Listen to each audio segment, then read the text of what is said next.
A heart beats slightly faster, breath shortens, and the body leans forward as if preparing for something unseen. But why does the brain react this way, even when no danger is present? Welcome to NeuroRest, where we explore the essentials of neuroscience in a calm, structured way. Today we'll trace anxiety from its adaptive roots in vigilance to its maladaptive forms in disorder, following the circuits that shape perception, interpretation, and control.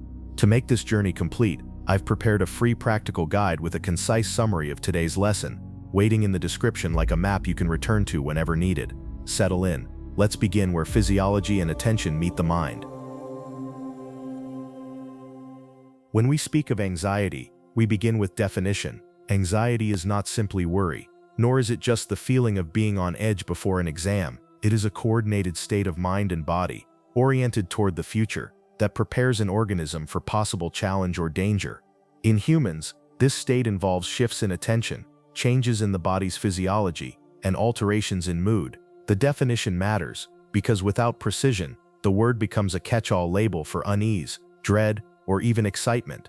Here we will treat anxiety as a scientific construct, built on well-characterized neural circuits, rather than a vague feeling.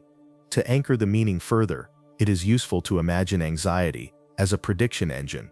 The brain continuously attempts to forecast what may happen next. When those forecasts suggest the possibility of harm, the body mobilizes resources, heart rate rises, muscles tighten, the breath shifts. This preparatory state is adaptive in certain contexts, such as walking alone in uncertain terrain. Anxiety primes vigilance, so that subtle cues, sounds, movements, patterns are not overlooked. In that sense, anxiety is not inherently negative. It is a survival tool. Yet, unlike fear, which is tied to immediate stimuli, anxiety is anticipatory. If you hear a rattlesnake rattle at your feet, fear activates instantly in response to a present threat. If you walk through tall grass wondering whether a snake might strike, you experience anxiety. Both share physiological features, such as sympathetic arousal, but they differ in their temporal anchor, one to the now, the other to what may come. This distinction is more than semantics. It allows scientists to design experiments that tease apart circuits for present versus future danger, yielding sharper insights into brain function. Early thinkers sometimes described anxiety as misplaced fear. That phrase misses the adaptive core. Anxiety exists precisely because the future is uncertain. A brain that only reacted to visible threats would be at a disadvantage. The nervous system therefore evolved anticipatory programs that bias perception and prepare the body. These programs can be measured in laboratory animals as changes in startle reflexes, freezing behaviors, or exploratory patterns. In humans, anxiety manifests as vigilance, scanning, or perseverative thought. The circuits that produce anxiety are distributed, not localized to a single node. While popular accounts often label the amygdala as the fear center, this simplification ignores the broader network. The amygdala is crucial, but it interacts with the insula, the anterior cingulate cortex, the thalamus, and the prefrontal cortex.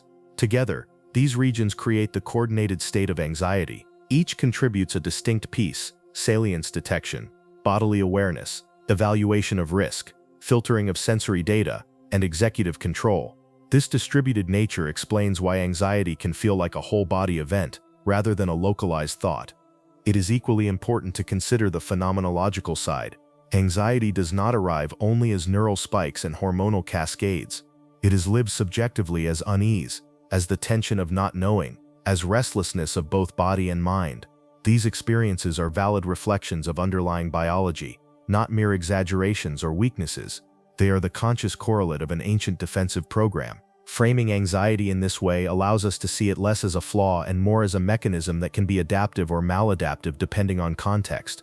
But anxiety is not limitless in its utility. When the circuits fire too often, or in situations where no danger exists, they shift from protective to disruptive. The same anticipatory state that sharpens attention in the forest can become corrosive in the quiet of a bedroom at night. Instead of scanning for predators, the mind circles around imagined failures, health concerns, or interpersonal conflicts. The physiology of arousal then interferes with sleep, digestion, or focus. What once served survival now undermines well-being. To appreciate this transition, we must attend closely to the neural machinery itself. The amygdala detects salience, flagging inputs that may signal importance. The insula monitors internal state, translating heartbeat, breath and visceral changes into conscious feeling. The anterior cingulate weighs risks, compares options, and signals uncertainty. The prefrontal cortex attempts to guide behavior, sometimes damping down lower circuits, sometimes failing. The thalamus filters incoming perception, biasing toward danger.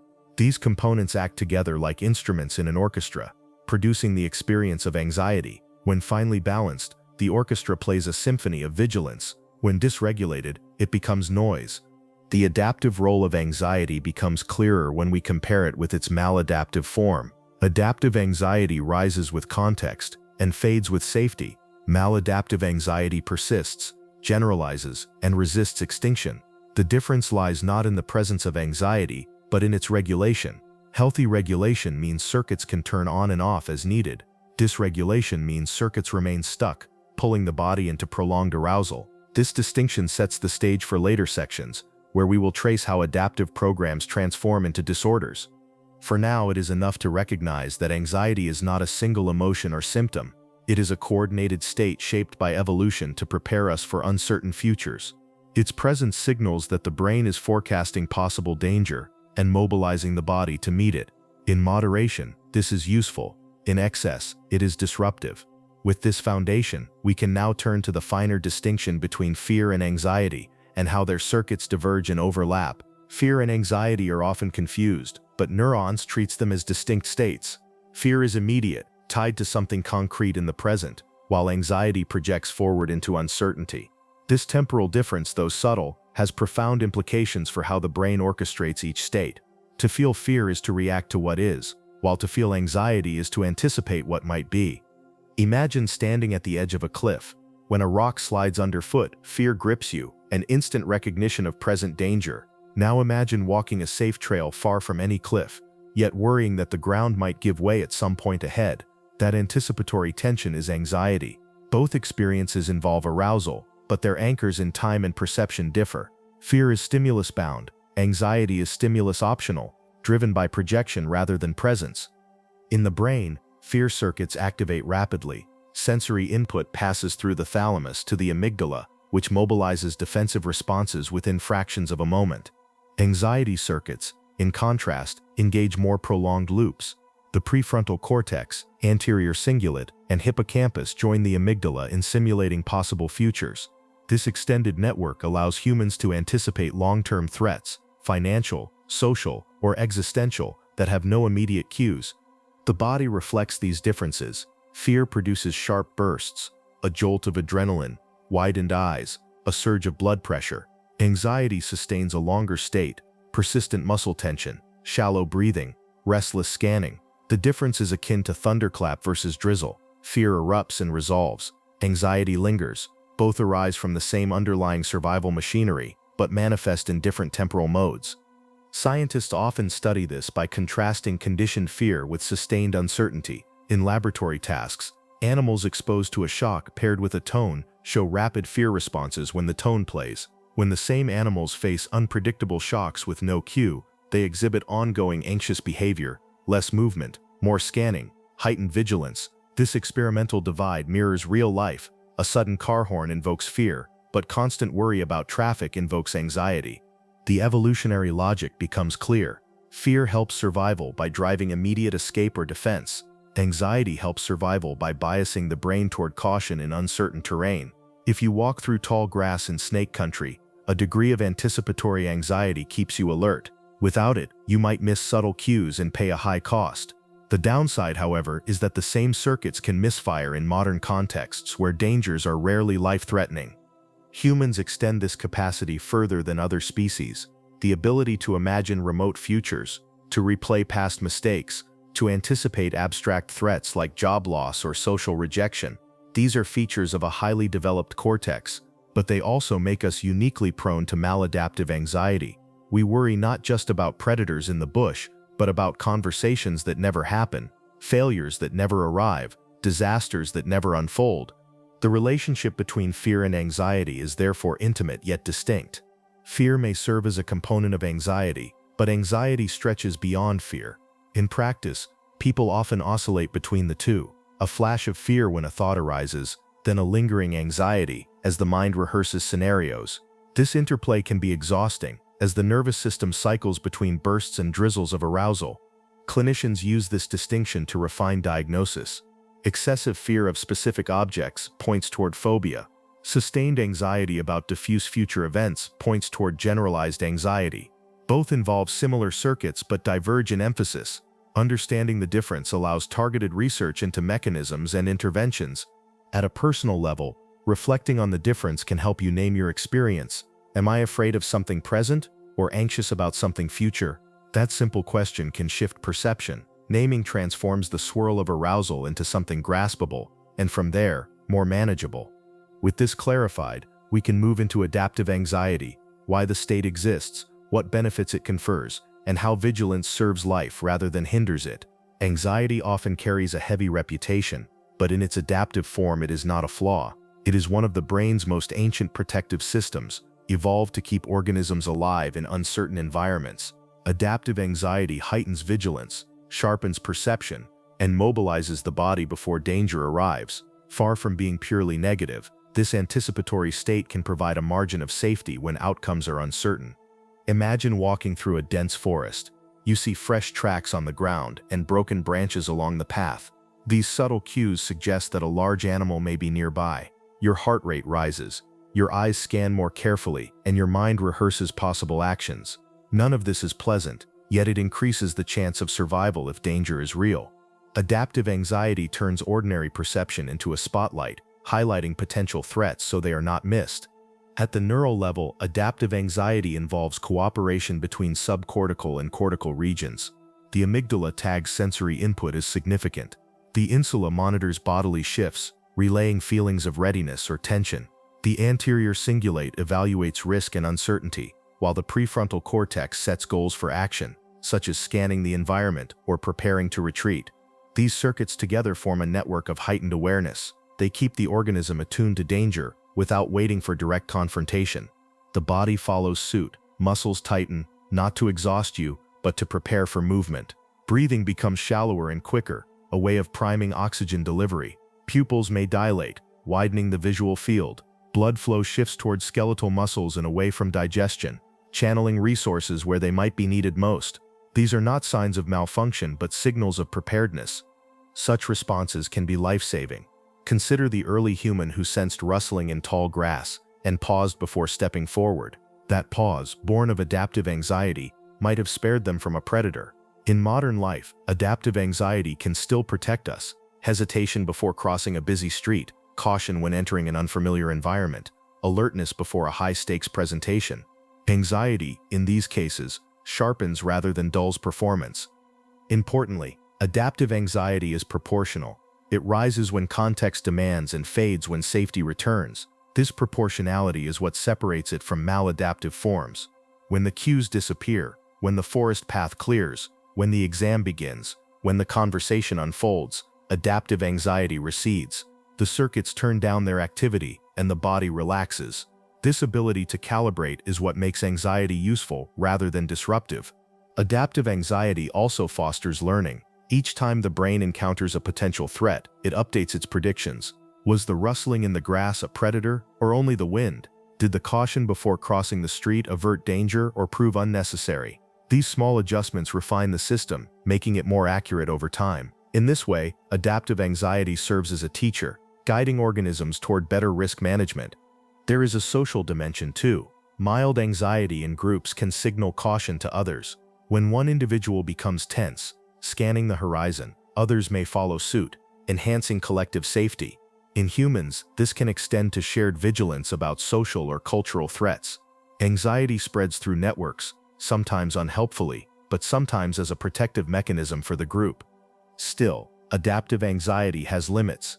Its benefits diminish when intensity is too high or duration too long. Prolonged vigilance strains the system, leading to exhaustion rather than protection. This boundary is fragile, and it is where adaptive anxiety risks slipping into maladaptive forms. The very circuits that serve survival can overfire, trapping the brain and body in sustained states of readiness without cause. As we move forward, keep this duality in mind. Anxiety is not merely a burden to be eliminated.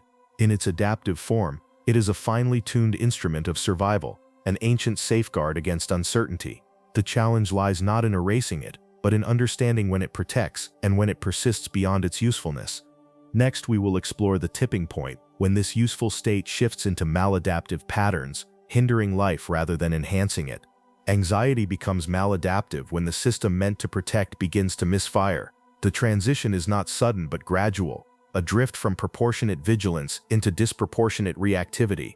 What once rose and fell with context now lingers without clear cause, intruding into moments that should be calm. The protective orchestra of brain and body begins to play out of tune, leaving the individual caught in cycles of unease. One marker of maladaptive anxiety is persistence. Adaptive anxiety fades when cues of safety return. Maladaptive anxiety continues despite reassurance. The heart remains quickened long after the exam is finished. The mind continues racing in the quiet of night. The body remains tense in situations objectively safe. This persistence signals that the neural circuits are not shutting down appropriately. Another marker is overgeneralization. In adaptive states, anxiety narrows around specific cues, a rustling in the grass, an ambiguous shadow. In maladaptive states, the same circuits spread their influence widely. The body responds not only to realistic threats, but also to vague reminders, distant associations, or imagined scenarios. Everyday contexts become charged with unease, even when they pose no danger. The consequences are not only internal. Maladaptive anxiety interferes with daily functioning. Work may suffer as concentration frays under intrusive thoughts. Relationships strain when social gatherings evoke dread rather than connection. Restful sleep erodes under cycles of worry. In this way, anxiety moves from being a background signal of caution to a foreground barrier to living well. Biologically, maladaptive anxiety reflects dysregulation across the network. The amygdala may become hyper-responsive, tagging too many inputs as significant. The insula may amplify bodily sensations, interpreting normal fluctuations as ominous signals. The anterior cingulate may remain locked on uncertainty, unable to resolve doubt. The prefrontal cortex may struggle to exert control, failing to inhibit lower circuits. Together, these shifts create a brain that continually predicts danger, regardless of context. This dysregulation is reinforced by behavior. Avoidance provides temporary relief, but strengthens the association between threat and withdrawal. Each time a situation is avoided, the brain learns that avoidance equals safety. Over time, the world shrinks. Activities once neutral, meeting new people, entering public spaces, tackling new projects become arenas of anticipated threat. What began as protective caution transforms into chronic restriction. At the experiential level, maladaptive anxiety often feels like being trapped between urgency and impotence. The body prepares for action, yet there is no clear action to take. Muscles are tense, the heart races, but the threat is abstract. This mismatch creates restlessness, a sense of agitation without outlet. The system that once guided survival now misguides, leaving the individual exhausted rather than protected. It is important to note that maladaptive anxiety is not a failure of character. It is the predictable outcome of neural circuits operating beyond their adaptive range. The same machinery that once safeguarded survival now overwhelms, much like an alarm system that rings without fire. Framing anxiety in this way reduces stigma. It is not weakness, but miscalibration. The boundary between adaptive and maladaptive anxiety is not sharp, but a spectrum. Some individuals may hover in the middle, with heightened vigilance that is disruptive at times but not constant. Others may slide further, experiencing sustained patterns that meet clinical definitions of disorder. Recognizing this spectrum helps us understand why anxiety looks different from person to person, and why interventions must be flexible rather than uniform. As we proceed, we will examine the specific brain structures that contribute to this shift. We will see how the amygdala initiates alarm, how the insula colors bodily feeling, how the anterior cingulate magnifies uncertainty, and how the prefrontal cortex struggles to restore balance.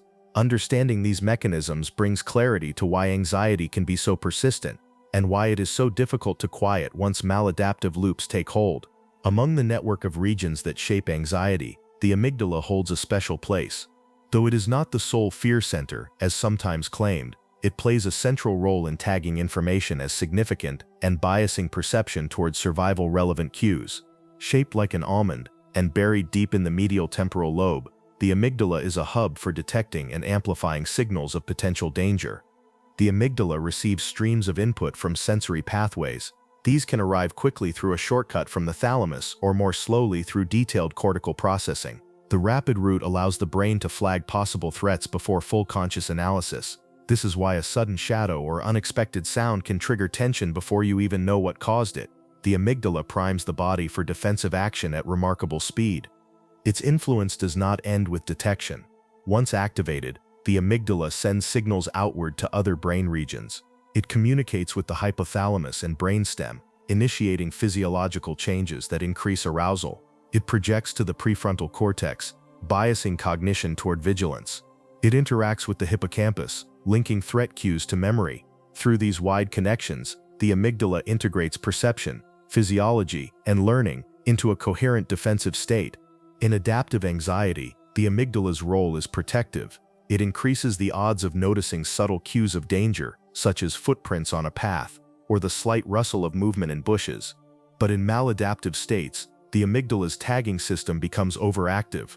Harmless cues are marked as threatening, neutral signals acquire emotional weight, and the brain's bias tilts toward danger at nearly every turn. Studies using imaging techniques have shown heightened amygdala activation in individuals with anxiety disorders. The degree of activation often correlates with symptom severity, suggesting that an overactive amygdala contributes directly to the persistence of anxious states. Yet the amygdala alone does not explain the full picture. It operates within a broader network, meaning that how other regions respond to its signals matters just as much. An interesting feature of the amygdala is its plasticity. It learns from experience, strengthening associations between cues and outcomes. If a neutral sound is paired with an aversive event, the amygdala will encode that link and respond to the sound with arousal thereafter. This capacity makes it a powerful teacher, but also a source of vulnerability. Once fear associations are formed, they can be difficult to extinguish, contributing to persistent anxiety. The amygdala also interacts with inhibitory circuits that can dampen its activity. One such pathway runs from the prefrontal cortex to small clusters of inhibitory neurons within the amygdala itself. When engaged, this pathway can apply a brake, reducing the amygdala's firing and calming arousal. In anxiety disorders, this braking system may be underactive, leaving the amygdala unchecked. The balance between alarm and inhibition is delicate, and when tilted, anxiety escalates. At the subjective level, amygdala-driven activity manifests as a sense of hyper-alertness. People often describe feeling on edge, easily startled, or unable to relax. These are not mere metaphors. They reflect the amygdala's influence on vigilance circuits and bodily readiness. The amygdala shapes not only what we perceive, but also how intensely we feel those perceptions. Understanding the amygdala's role reframes anxiety as a biologically grounded state rather than a vague mood. It underscores why anxiety can be so powerful, arising rapidly and resisting voluntary control. It also suggests pathways for regulation, such as strengthening prefrontal inhibitory connections through training or therapy. By tracing the amygdala's influence, we begin to see anxiety not as a mystery, but as a predictable outcome of neural design.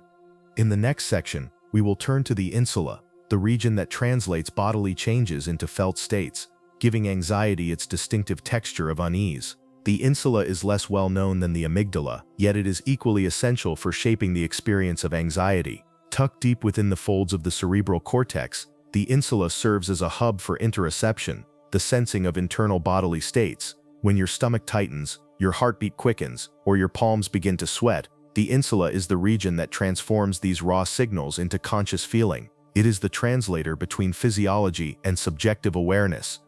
Think of the insula as a map of the inner body. It receives continuous input from visceral organs, muscles, and skin.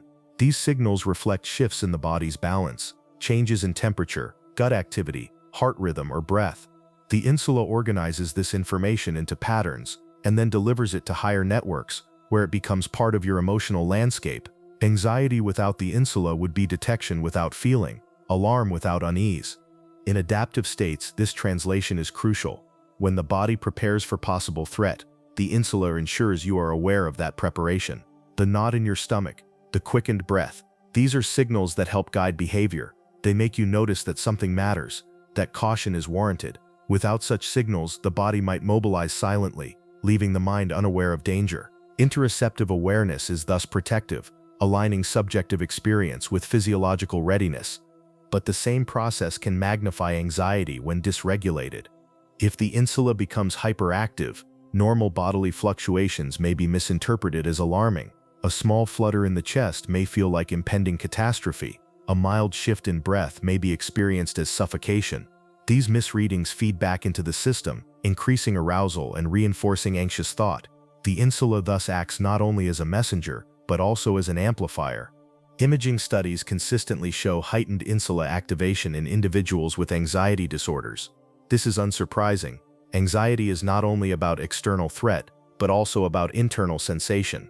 People with anxiety often report being overly aware of bodily states, sometimes to the point of distress.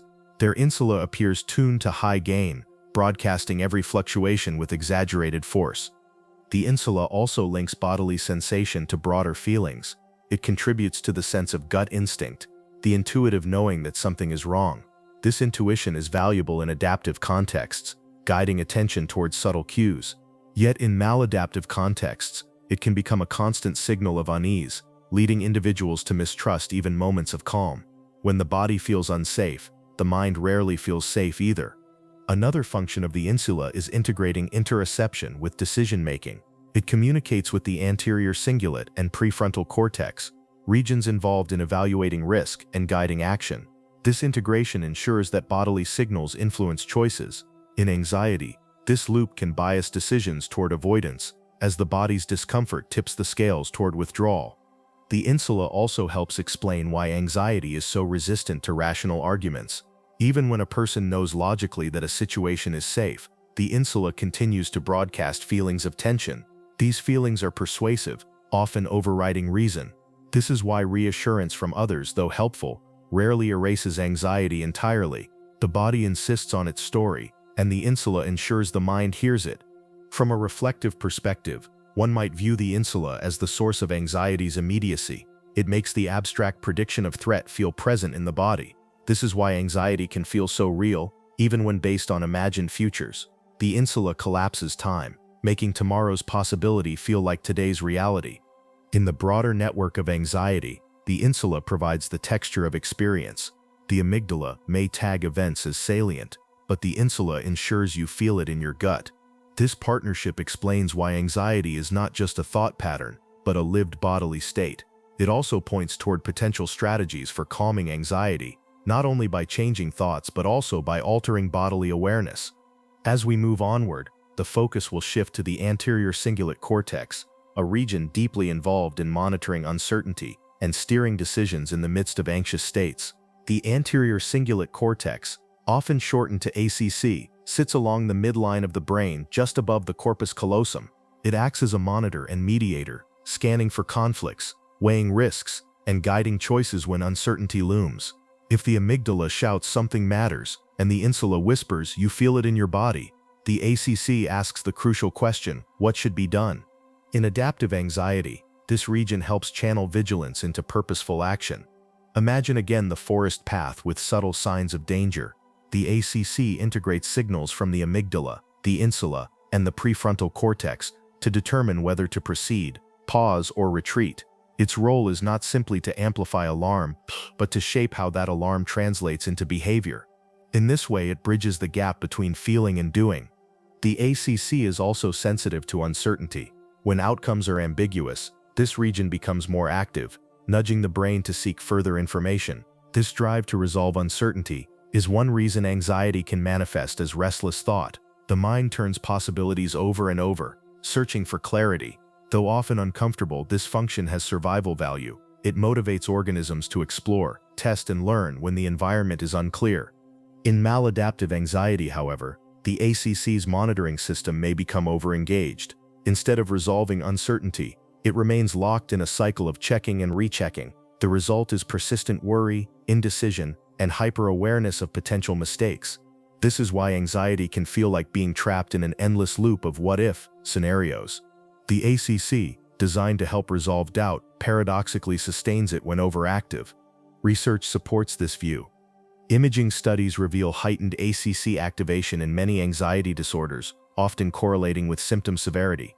Some findings suggest that in generalized anxiety, the ACC underperforms when decisions must be made, leading to paralysis rather than resolution. In specific phobias, it may overperform, driving rapid avoidance. These patterns hint at why the same region can contribute to different forms of anxiety depending on context. The ACC also interacts with bodily states. By communicating with the insula, it aligns decision-making with internal sensation. A racing heart or tight chest can bias the ACC toward interpreting situations as risky, even if logically they are safe.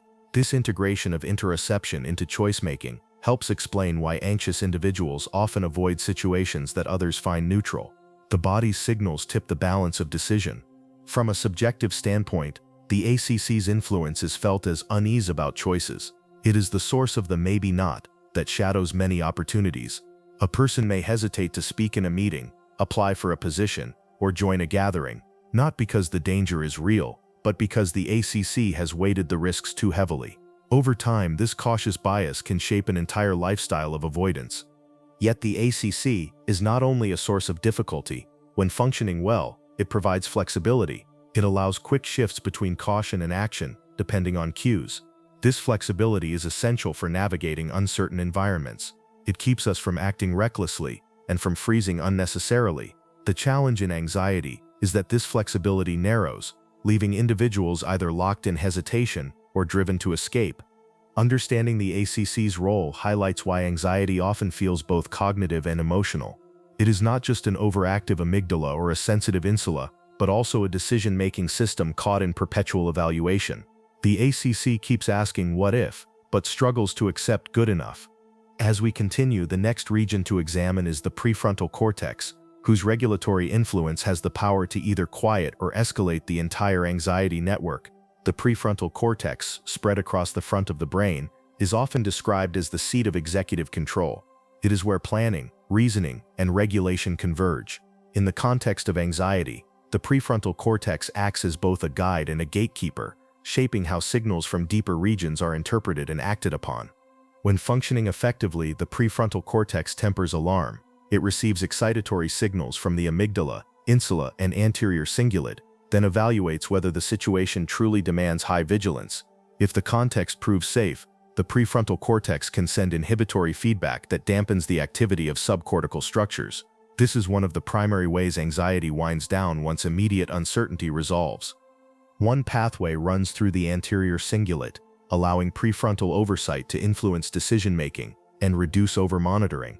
Another pathway connects directly to inhibitory clusters within the amygdala, functioning like a brake system. When engaged, this circuit helps restore calm by limiting the amygdala's output. Both routes underscore the prefrontal cortex's role as a regulator rather than a generator of alarm. In adaptive anxiety, this regulation is finely tuned.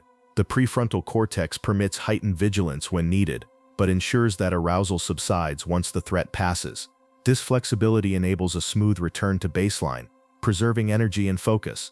Without it, the system would remain in perpetual alert, draining resources and impairing performance. In maladaptive anxiety, however, the prefrontal cortex may fail to exert adequate control. Imaging studies often show reduced prefrontal activation in individuals with chronic anxiety, suggesting weakened top-down regulation. The result is a network dominated by bottom-up signals from the amygdala and insula, with insufficient braking from above. This imbalance tips the brain toward persistent hypervigilance. The prefrontal cortex also shapes how we interpret threat. By integrating memory, context, and logic, it allows us to reframe experiences. A sudden sound in the night may initially trigger alarm, but prefrontal appraisal, recognizing it as wind or a settling floorboard, can dissolve fear. In anxiety disorders, this reappraisal mechanism may be compromised, leaving threatening interpretations unchallenged. Importantly, the prefrontal cortex is not simply about suppressing alarm. It also helps redirect attention. When anxiety narrows focus onto danger cues, the prefrontal cortex can shift attention toward alternative stimuli, opening space for calm or engagement. This attentional flexibility is another form of regulation, allowing individuals to choose where to place mental energy. From an experiential perspective, the prefrontal cortex is the part of anxiety that can be reasoned with, at least in part. When people use strategies like reframing, perspective taking, or deliberate breathing, they are engaging prefrontal networks. These strategies do not eliminate the signals from deeper structures, but they can reshape how those signals are experienced. Reflecting on its role, one can see the prefrontal cortex as the mind's mediator, balancing ancient survival circuits with modern demands. When strong, it helps us navigate uncertainty with proportionate caution. When weak, it leaves us vulnerable to being swept along by alarms that never resolve. As we continue, we turn to the thalamus, a structure less often discussed in anxiety, but crucial as the gate through which sensory information must pass before shaping conscious awareness. The thalamus sits near the center of the brain, often described as a relay station. Nearly all sensory information, sight, sound, touch, taste, passes through this hub before reaching the cortex for detailed processing. In anxiety, the thalamus is more than a passive relay. It acts as a gatekeeper, deciding which signals gain priority. When the amygdala and prefrontal cortex send inputs, the thalamus can bias what reaches conscious perception. If the system is tuned for threat, the thalamus filters sensory data in favor of danger cues. A faint rustle in leaves may be amplified, while neutral background noise is dampened. This selective gating ensures that potential threats are noticed quickly, even if it means missing benign details. This process explains why anxious states feel like the world narrows. Attention becomes funneled toward anything resembling danger, while positive or neutral stimuli fade into the background.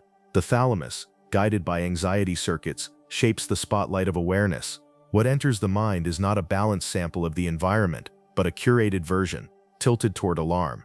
In adaptive anxiety, this gating is protective. By prioritizing survival-relevant cues, the thalamus increases the odds of detecting subtle signs of risk. This filtering is efficient. Better to notice a potential predator than to be distracted by irrelevant details.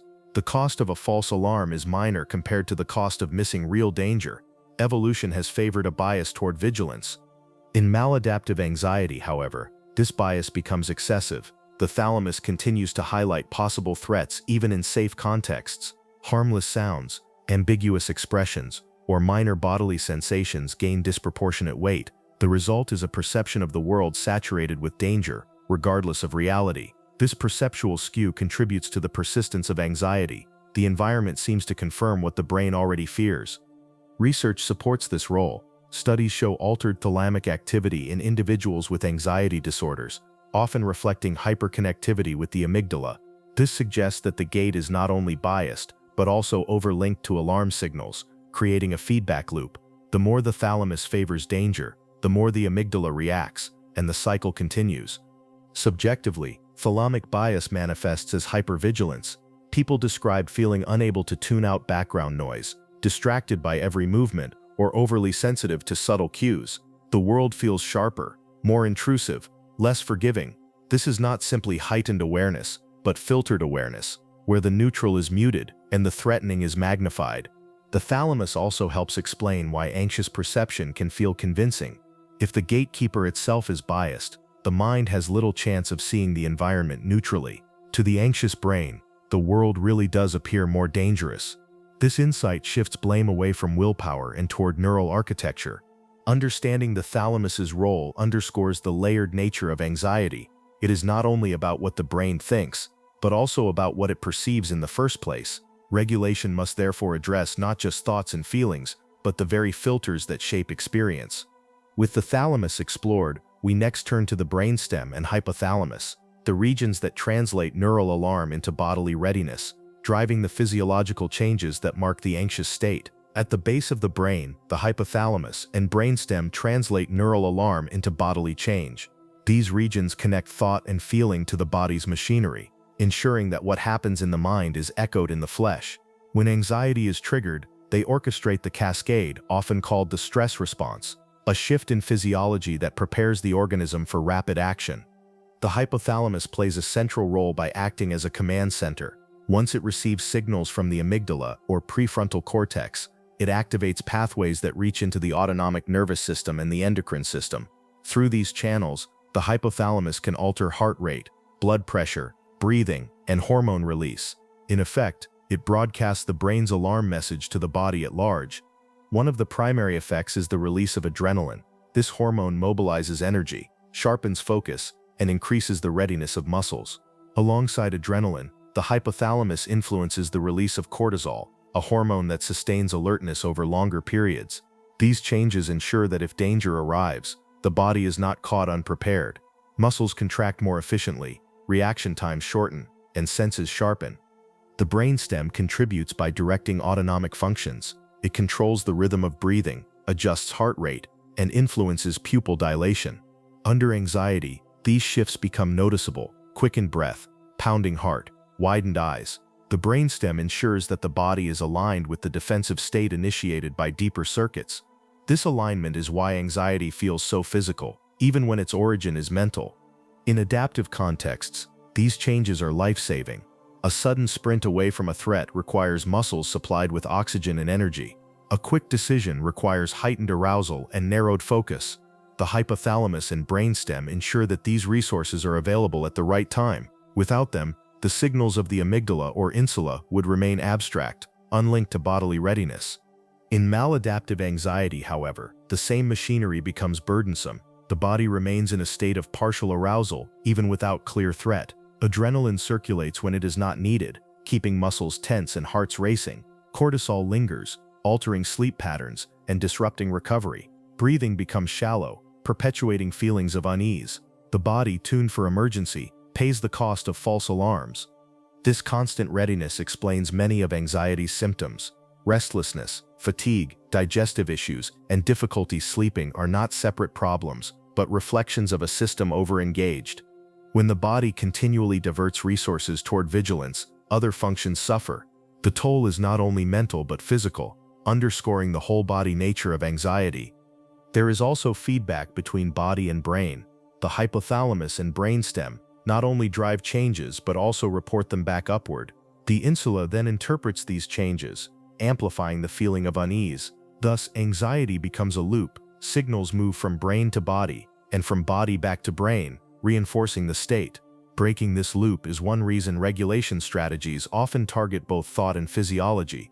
From a reflective perspective, one might think of the hypothalamus and brainstem as the levers of survival, built to prioritize action over rest.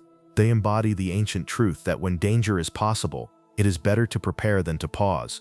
Yet in modern environments, where threats are rarely immediate, their vigilance can seem misplaced. The body is mobilized for a sprint that never comes, leaving exhaustion in its wake.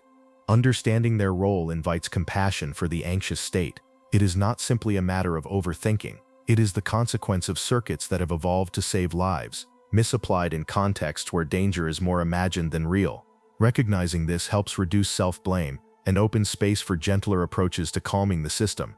In the next section, we will explore how these bodily changes, once triggered, shape the narrowing of attention and perception that characterizes anxiety's grip on awareness. One of the most striking features of anxiety is how it reshapes attention. When the body is primed for action, perception narrows. The world is no longer seen in full detail, but filtered for cues of potential danger. This narrowing is not a flaw, it is a survival feature. By focusing resources on what might matter most, the brain increases the chance of responding quickly. Yet when prolonged, it becomes a trap, holding awareness captive. In moments of adaptive anxiety, this attentional shift sharpens performance. An athlete on the starting line, a driver on a winding road, or a parent scanning a crowded park for their child, all benefit from a focus that cuts out distractions. The thalamus, as discussed earlier, plays a key role in this gating. It passes forward the signals most relevant to threat, while muting the neutral. The amygdala further amplifies this selectivity, ensuring vigilance is not diluted by irrelevance. The subjective experience is familiar. Sounds seem louder, movements more noticeable, ambiguous cues more charged. A shadow in the corner draws more attention than the stable objects around it. This is the spotlight of anxiety. It brightens possible threats while dimming everything else. In short bursts, such vigilance is protective. It ensures that small cues are not missed. When anxiety becomes maladaptive, however, this narrowing no longer serves. Instead of focusing briefly, the mind remains locked onto potential danger, cycling endlessly through possibilities. Everyday environments become saturated with salience. A harmless cough in a room feels like a warning. A delayed reply to a message is interpreted as rejection. The filter that should shift dynamically becomes stuck, reinforcing threat at every turn. This attentional bias is well documented in research. Experiments show that anxious individuals more quickly notice threatening words, faces, or images, and more slowly disengage from them. Their eyes linger on signals of danger, even when instructed to look elsewhere. These biases shape not only what is seen, but also what is remembered. Threat-related stimuli are encoded more strongly, making them easier to recall later. The mind becomes filled with evidence that the world is dangerous, further sustaining the cycle. There is also a cost to this narrowing. While attention clings to possible threats, resources for other tasks diminish. Concentration on work, engagement in conversation, or enjoyment of leisure suffers.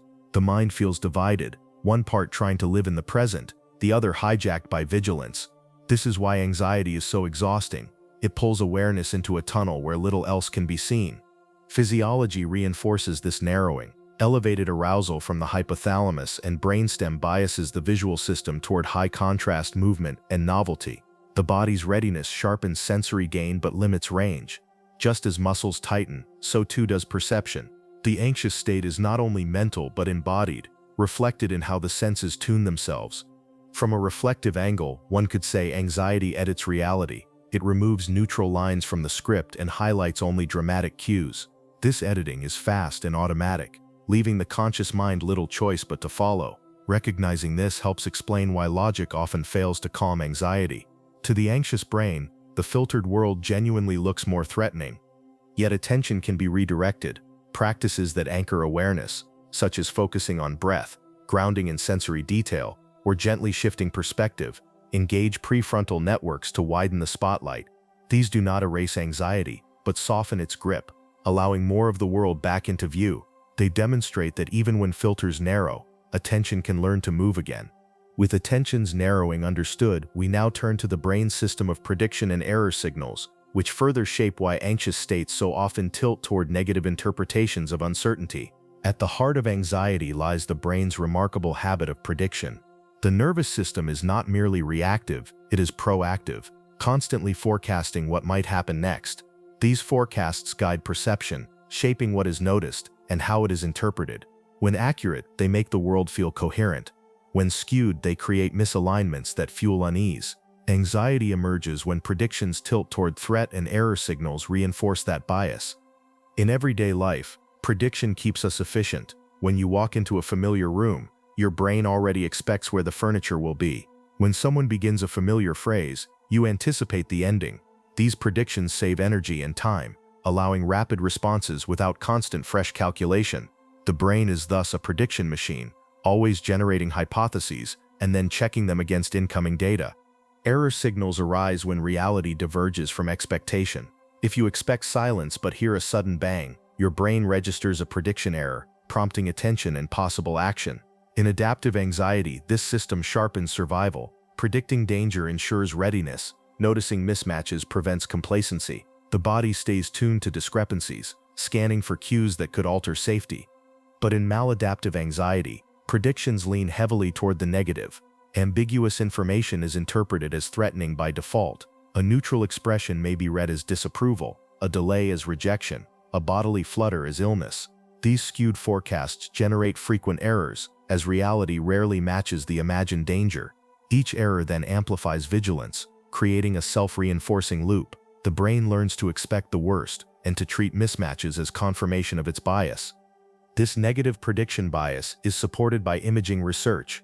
Anxious individuals often show hyperactivity in networks linking the amygdala, insula, and prefrontal cortex during ambiguous tasks. These regions appear to overestimate the likelihood of negative outcomes while underweighting safety cues. In effect, the brain's forecasting engine is tilted, producing models of the world that emphasize risk even when evidence is sparse. The subjective consequence is familiar, the what-if spiral. Each uncertain cue sparks a cascade of imagined scenarios, most of them unfavorable. The mind generates not one prediction but many, layering possibilities until the present moment feels suffused with future threat. Though exhausting, this spiral is the natural output of a prediction system running on high alert. Prediction errors also help explain why reassurance often fails to calm anxiety. Even when reality proves safe, the anxious brain may interpret the outcome as luck rather than evidence. The error is reabsorbed into the bias.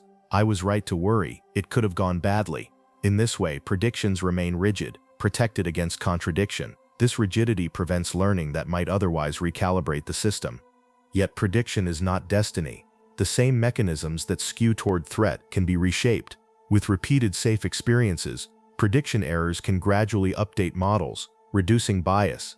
This is one reason why exposure therapies, which allow safe encounters with feared cues, can be effective. They create opportunities for the brain to revise its forecasts. However, in anxiety disorders, this updating process is slowed or blocked, leaving predictions stubbornly negative.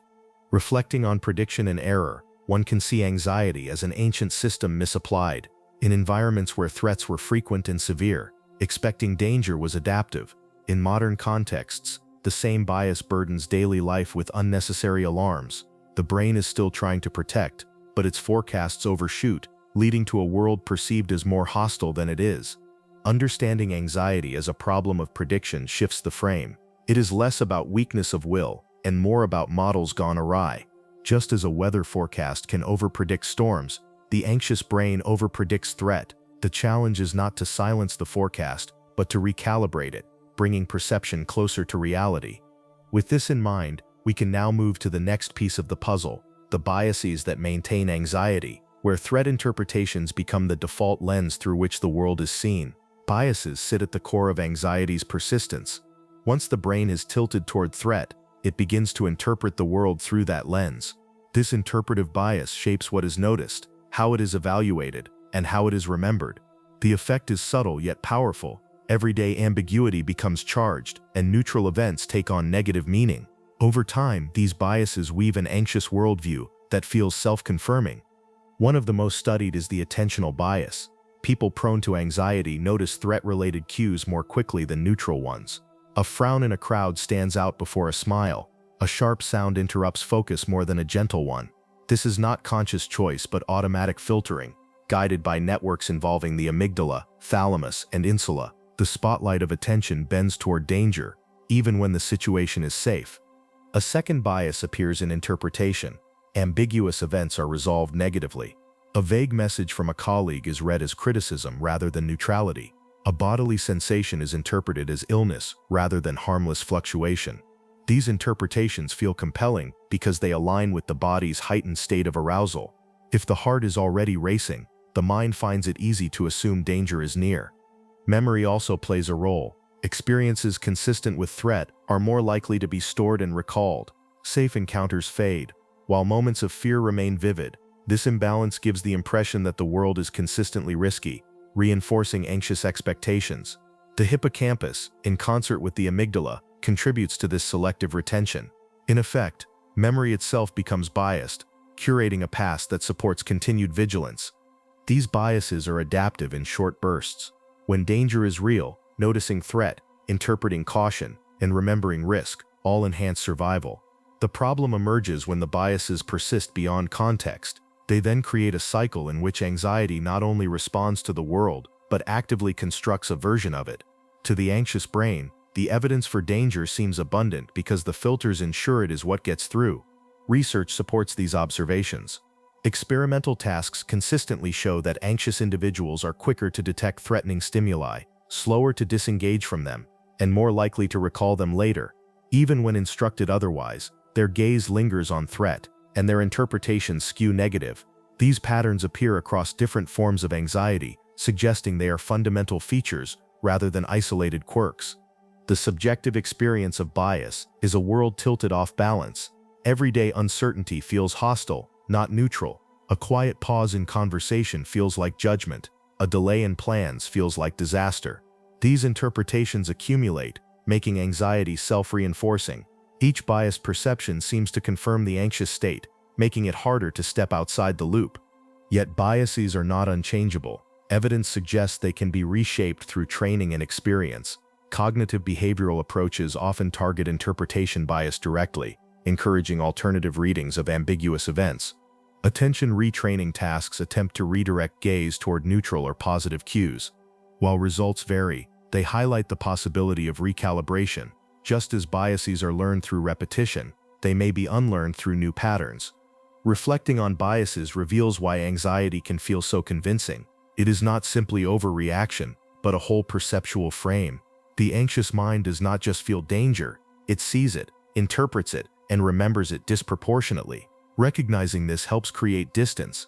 When one realizes the lens itself is tilted, it becomes easier to question the picture it presents.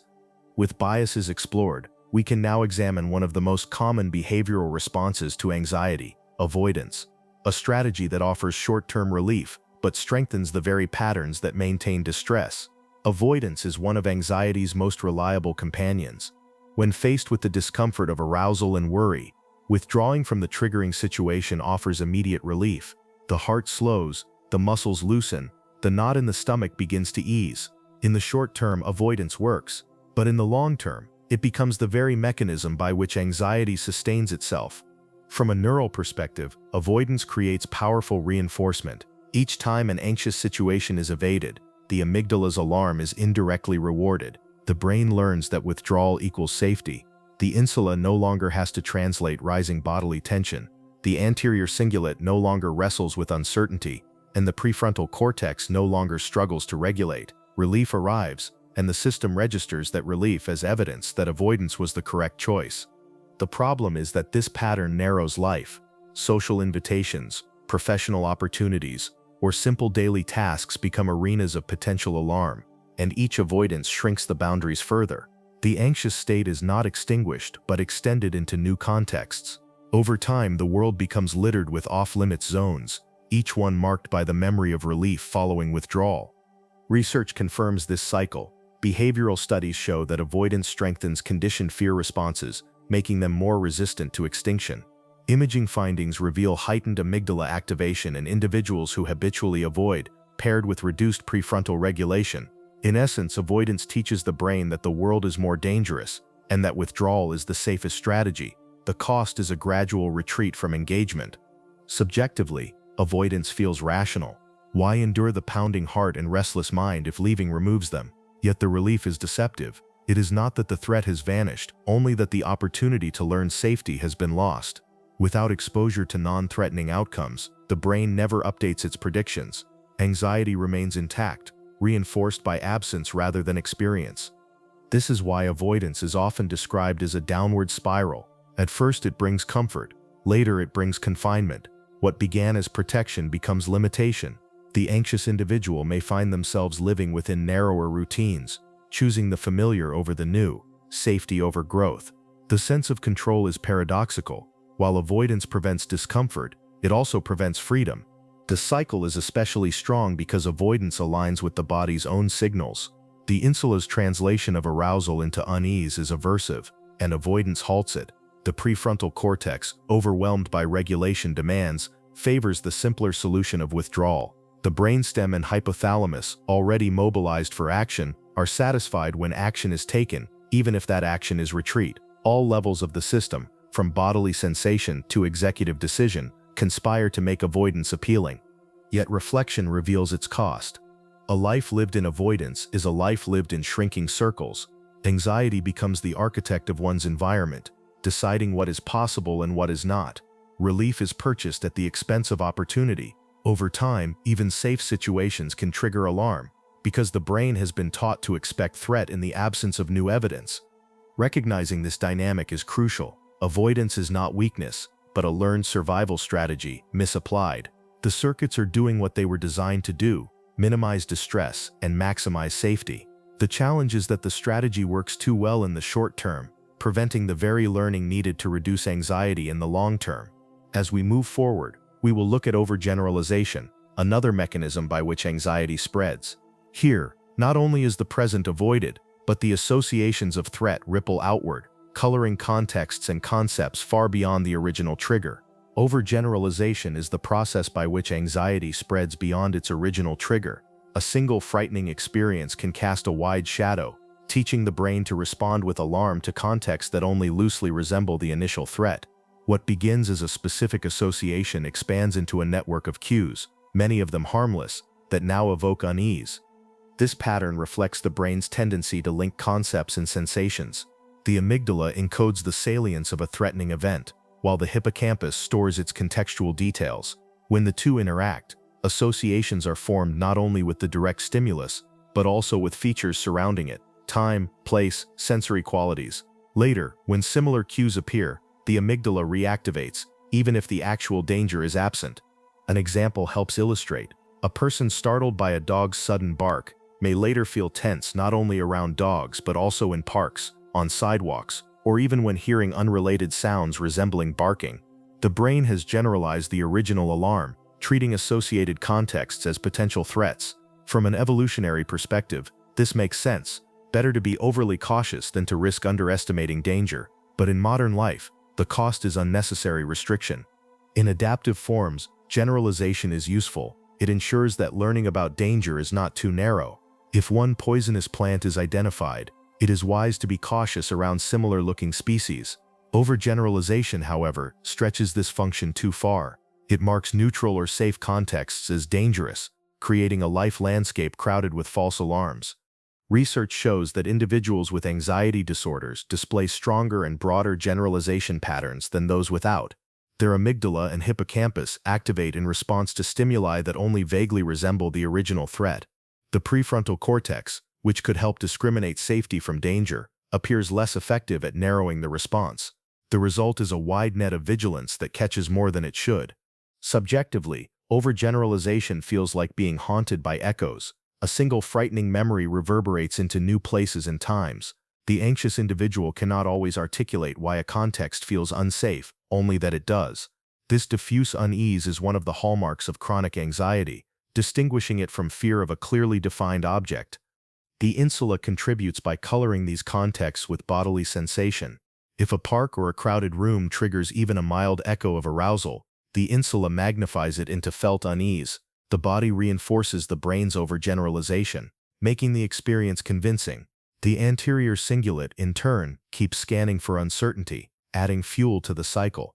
From a reflective angle, overgeneralization reveals how the brain trades accuracy for safety. It errs on the side of caution, but the price is a narrowed life.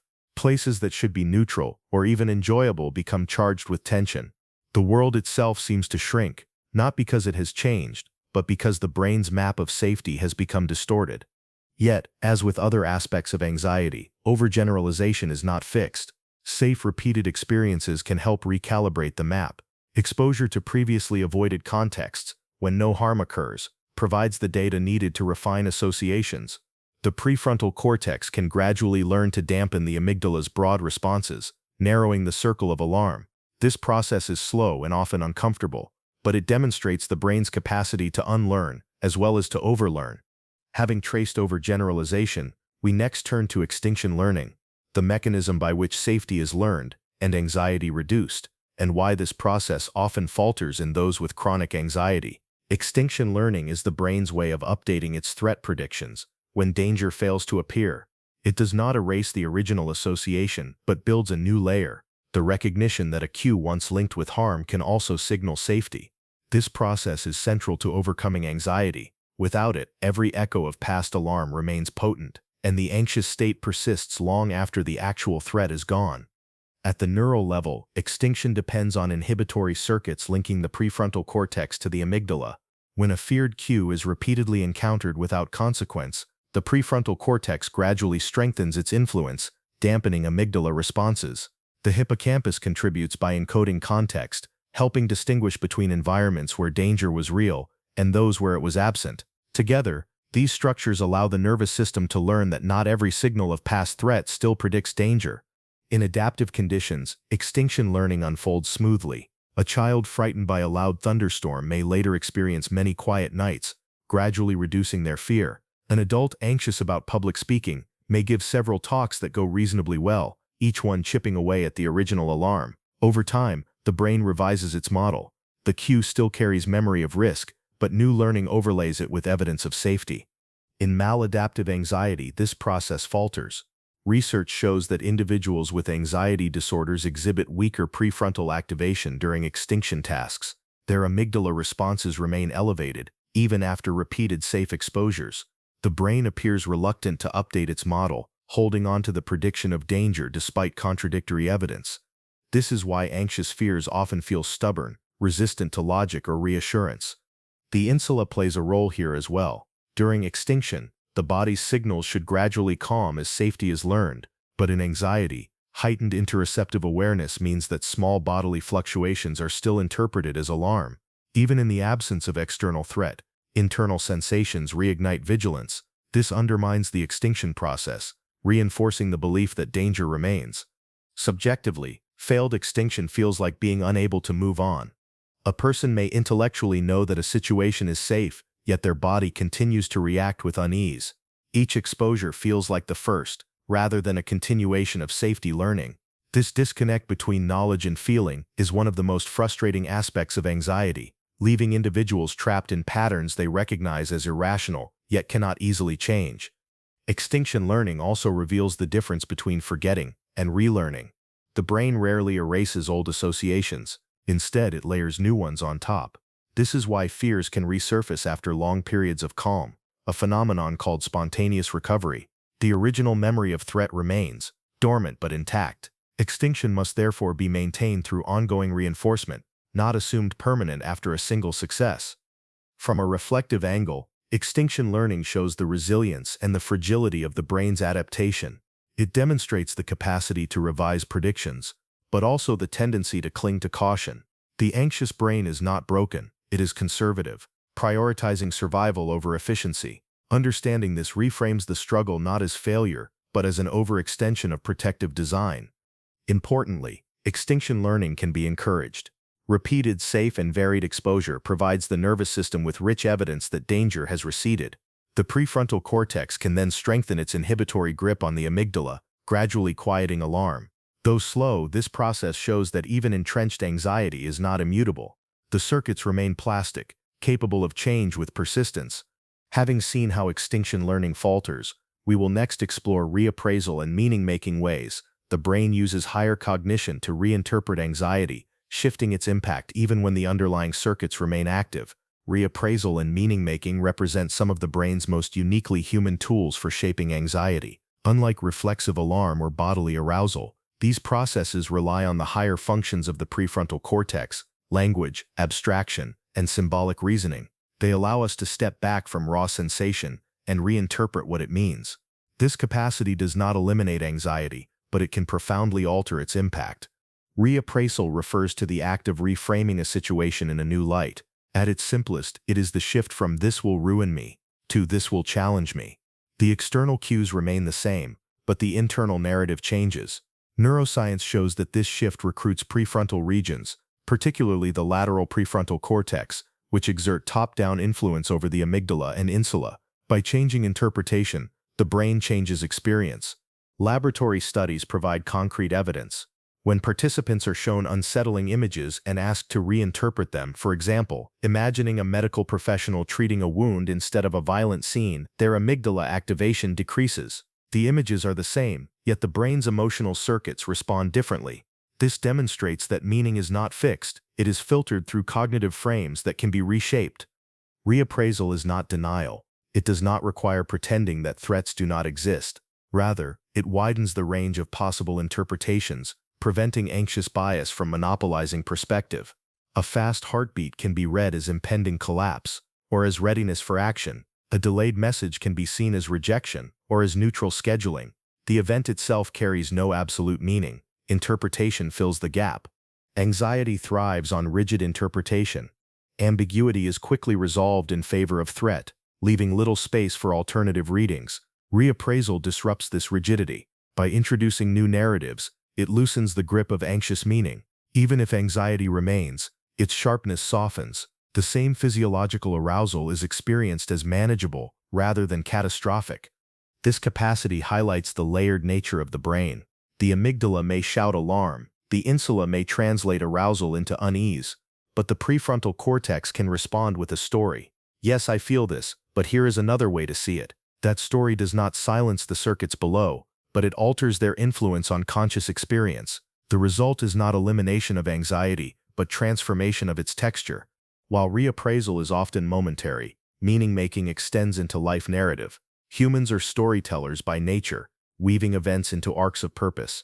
Anxiety can be integrated into these arcs, framed not only as disruption, but as signal, teacher, or challenge.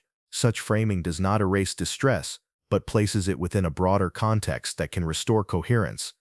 For example, someone might reinterpret recurring social anxiety, not as proof of inadequacy, but as evidence of caring deeply about connection. Another might frame workplace anxiety as the nervous system's way of highlighting responsibility and investment. These meanings shift the relationship with anxiety from antagonism to dialogue. Anxiety remains present but less alien, less senseless. Philosophical traditions have long recognized this role of meaning. Stoic thinkers emphasized reframing adversity as opportunity for virtue. Existential traditions highlighted the inevitability of anxiety in the face of freedom and uncertainty. Modern psychology echoes these insights, showing that individuals who frame anxiety as manageable or even useful fare better than those who frame it as overwhelming defect.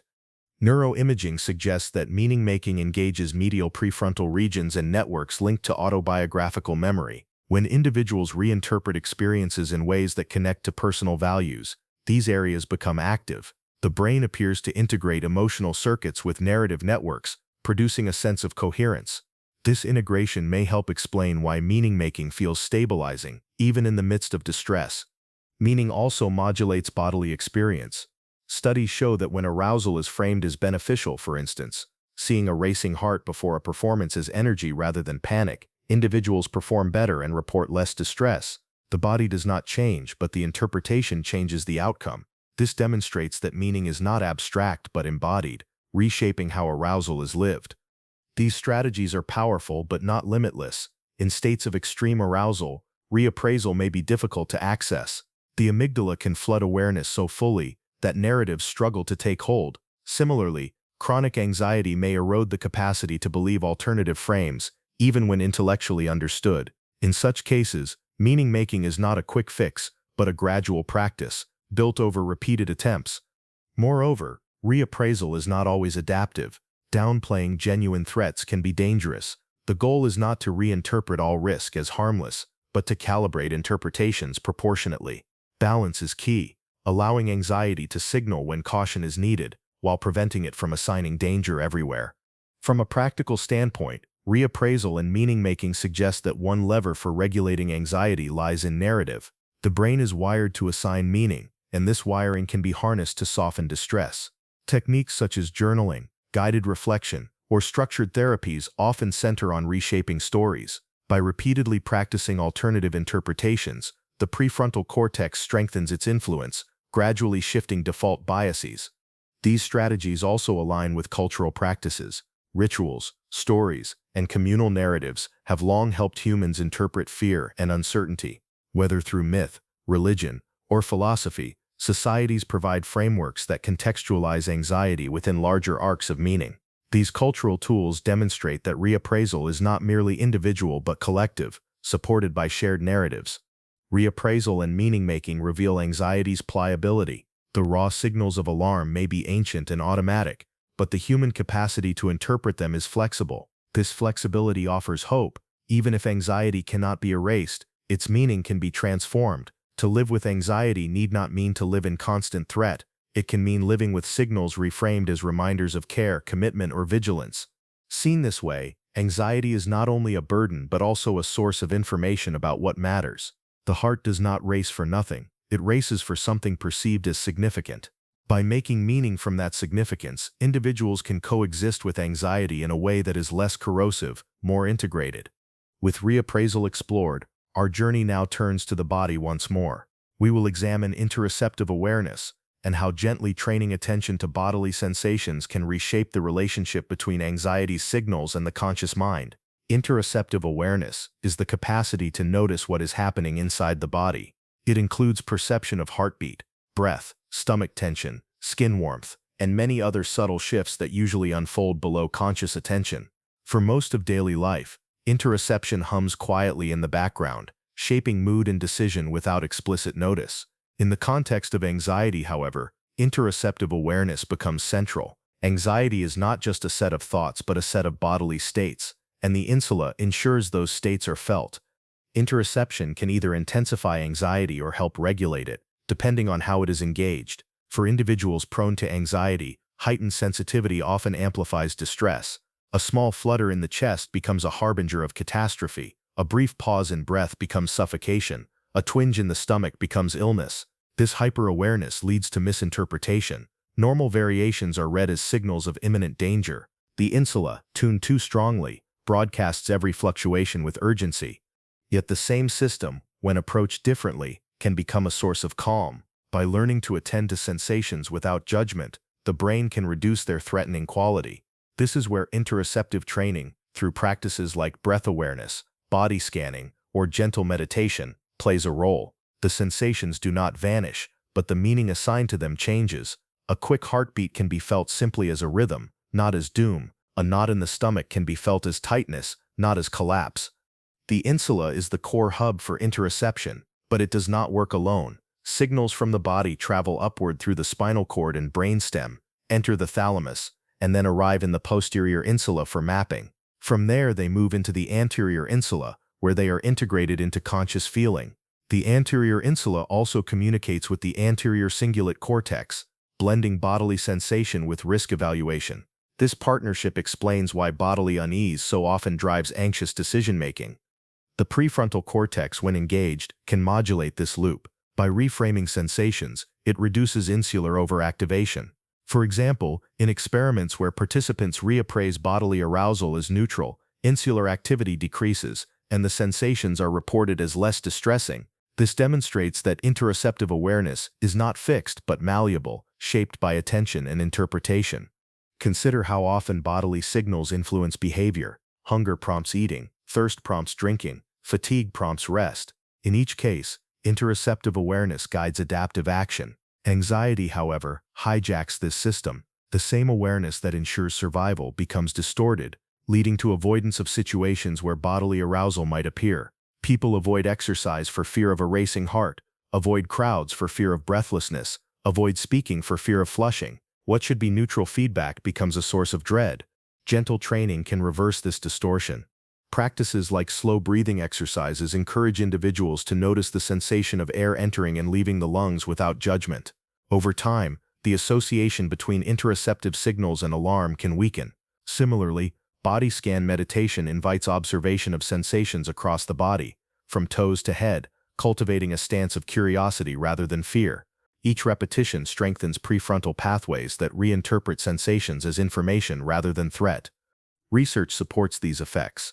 Studies on mindfulness practices show decreased insula activation after training, alongside improved ability to tolerate bodily sensations.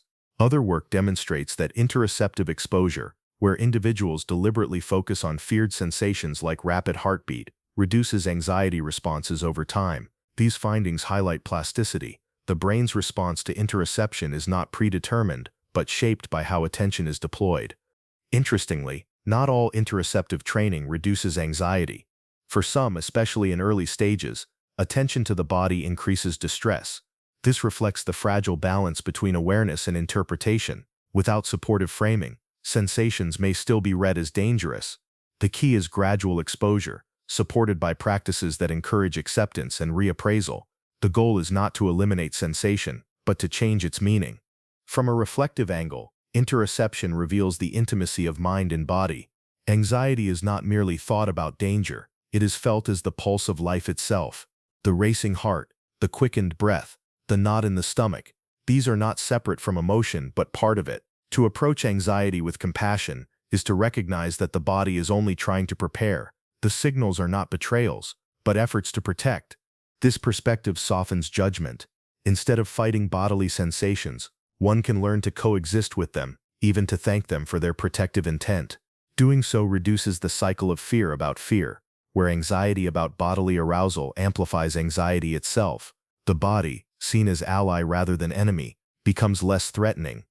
Training interoceptive awareness need not be elaborate. Simple exercises, repeated consistently, can reshape the brain's response.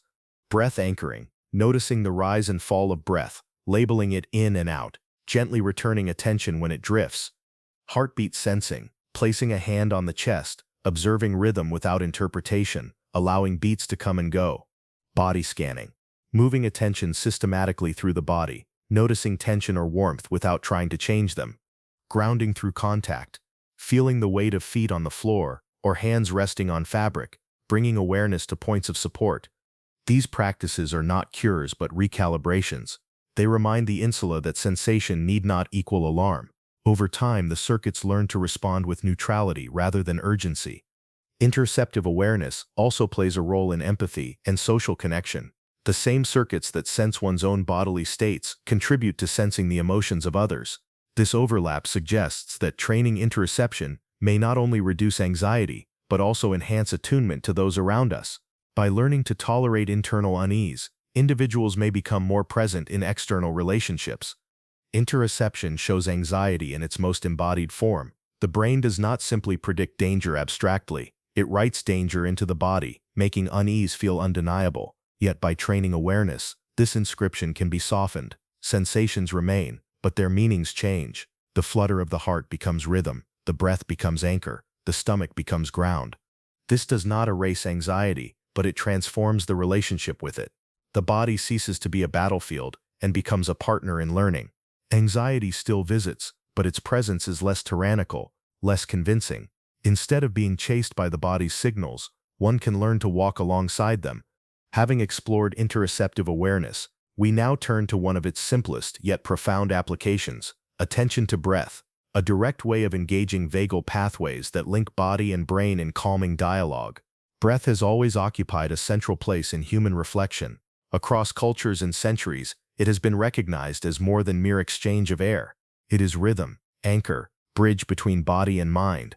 In the context of anxiety, breath plays a particularly profound role. It is both one of the first bodily functions disrupted by arousal and one of the most accessible levers for regulation. Understanding how breath shapes and is shaped by anxiety provides not only scientific clarity, but also a pathway toward gentler engagement with one's own nervous system. When anxiety rises, breath changes automatically. The brainstem, under influence from the hypothalamus and amygdala, accelerates respiratory rate. Breaths become shallow, favoring the upper chest over the diaphragm. This pattern prepares the body for quick bursts of action, ensuring rapid oxygen exchange in case of fight or flight. The change is adaptive in the forest when a predator may appear at any moment, but in modern life it is often disproportionate. The racing thoughts of worry or the unease of social tension do not require sprinting, yet the body primes itself as if sprinting were imminent. Shallow, rapid breathing does not only reflect anxiety, it sustains it.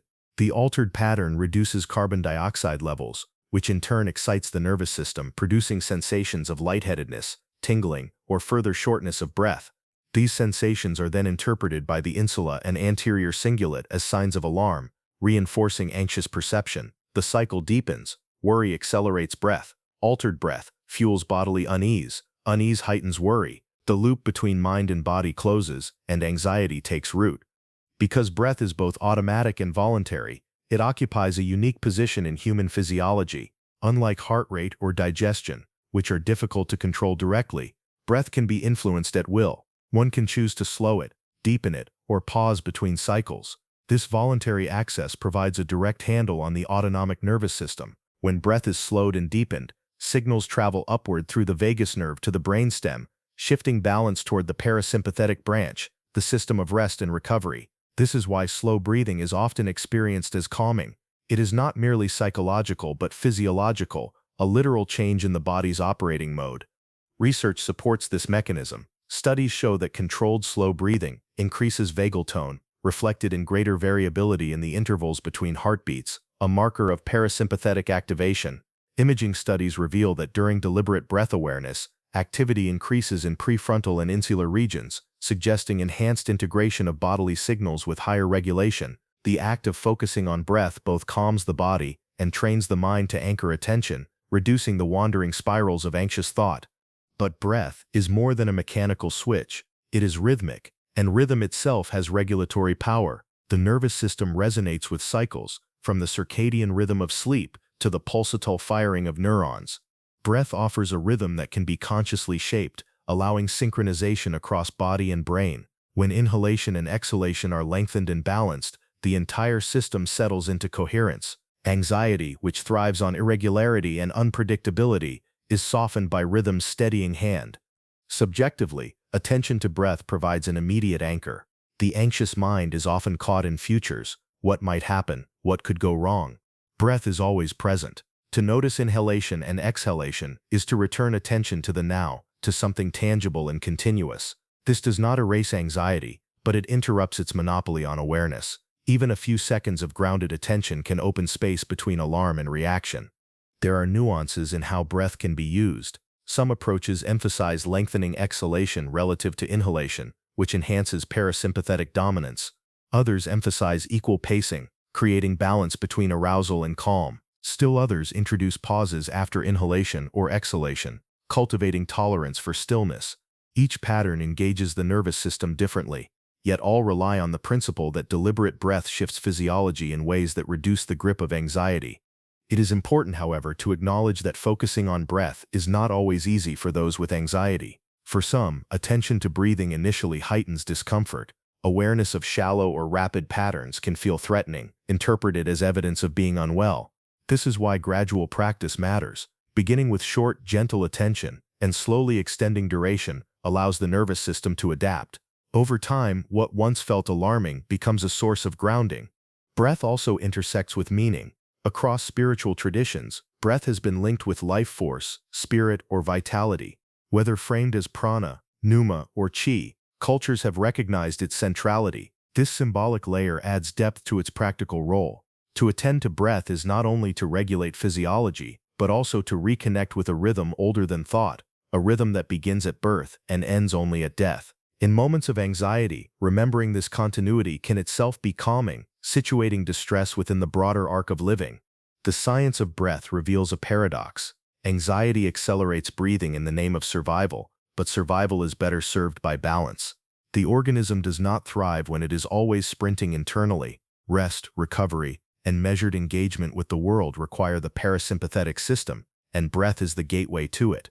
This insight reframes anxiety's breathlessness, not as weakness but as a misapplied adaptation, one that can be recalibrated through practice. Practical applications abound.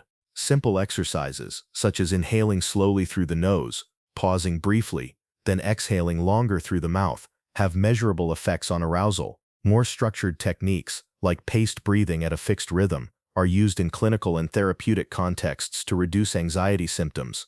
Even without formal structure, pausing to notice a few breaths can create a wedge between thought and reaction, shifting momentum away from escalation.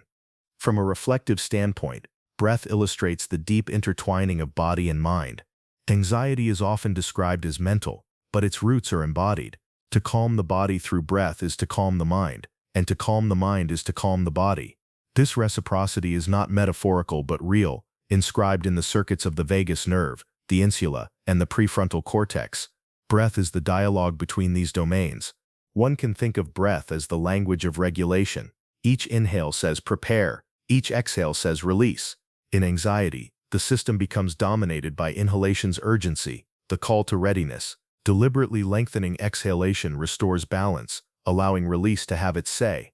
Over time, this practice retrains the nervous system to recognize that safety is possible, that not every moment requires alarm. Breath is also democratic.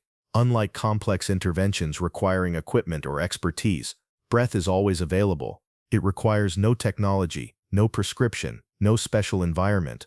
It is accessible in the quiet of a bedroom, in the bustle of a crowd, in the solitude of a walk. This universality makes it one of the most practical tools for engaging anxiety.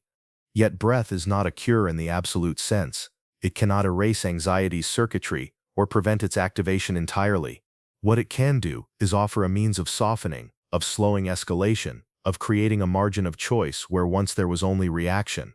In this sense, breath is not about eliminating anxiety, but about learning to accompany it more gently. Reflecting on breath leads to a broader understanding of anxiety itself.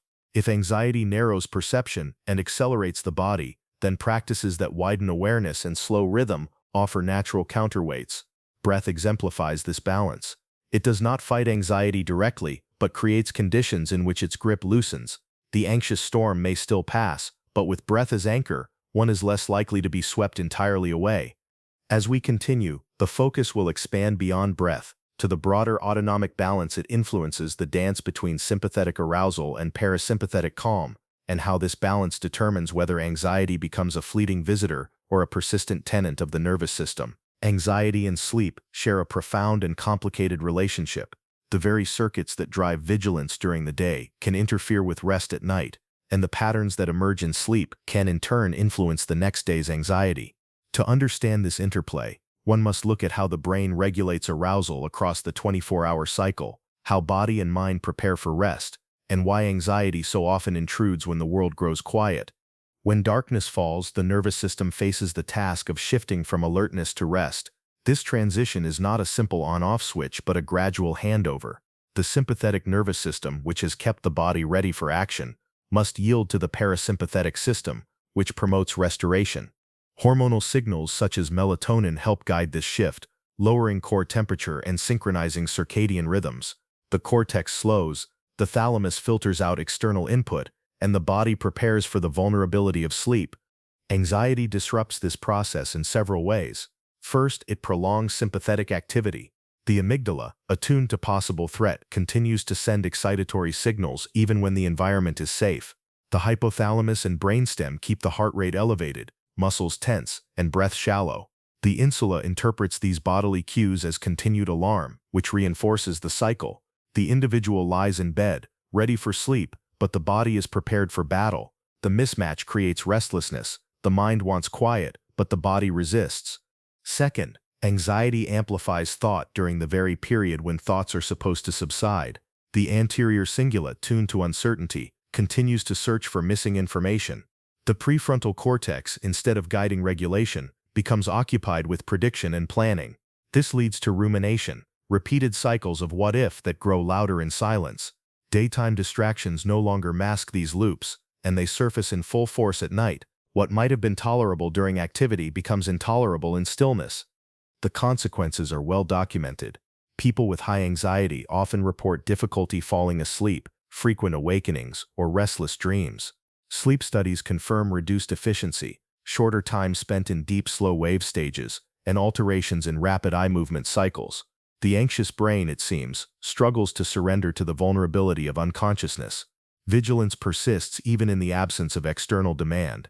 But the relationship does not move in only one direction. Poor sleep feeds anxiety the following day. When rest is cut short, the prefrontal cortex is less able to exert top-down control, weakening its ability to regulate the amygdala and insula. The amygdala itself becomes hyper-responsive after sleep loss, exaggerating threat detection.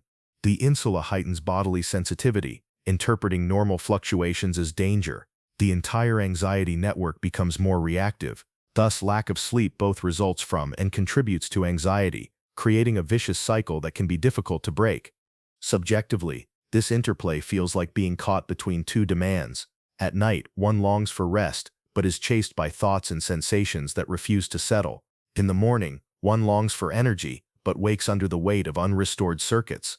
The fatigue of poor sleep compounds the unease of anxiety, making tasks harder and worries heavier. Each day without rest increases the odds of anxiety, and each night of anxiety decreases the odds of rest.